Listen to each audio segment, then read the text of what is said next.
Good morning, everybody, and welcome to my first episode of Impact with Elle. Today, I want to talk about what's going on in Texas. And, as you can see, I'm here in northern New Mexico. We had a lot of snow this week. It's been fantastic because we all get to go skiing. And I guess we know how to handle the weather. But unfortunately, Texas doesn't. And it's not a laughing matter. People are actually losing their lives, and it's quite a big crisis.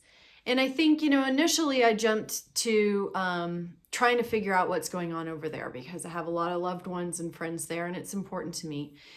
And as it turns out, I'm sure many of you heard that they're having an issue because of the majority of power that they've got now coming from alternative energy. It's been a focus in Texas to become the largest alternative energy producer in the United States, and they've been very successful at doing that.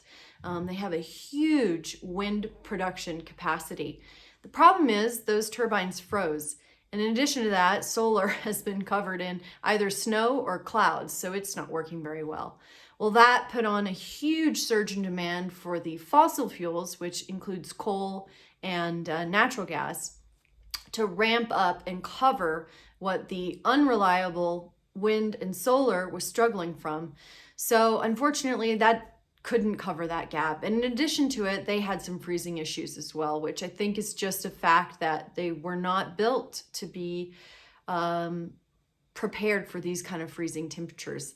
I don't think that makes a lot of sense. We're here in New Mexico, we're not that far away, and we are prepared. So I hope that they can revise that planning and prepare for some colder weather because it's going to happen. Maybe not often, but it will, and I don't think it's that hard to do. But anyways, I'm getting off on a tangent here. I think the issue is really bigger than just Texas, but it's a good example to try to understand our energy portfolio and what we want to do in terms of portion that is allocated to the current alternatives, wind and solar. And I think this is something that we need to come together and figure out how we want to do that. I don't advocate wind and solar because I think it is pretty unreliable and very expensive.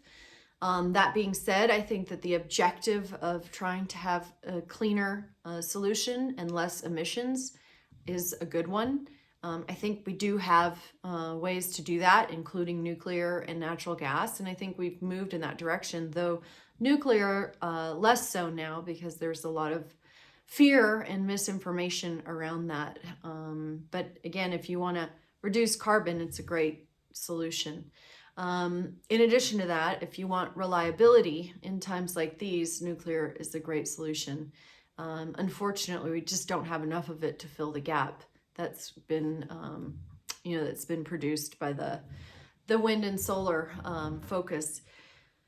So I think, there's an important lesson here, which is we need to have reliability, we need to have affordability, and we need to have flexibility.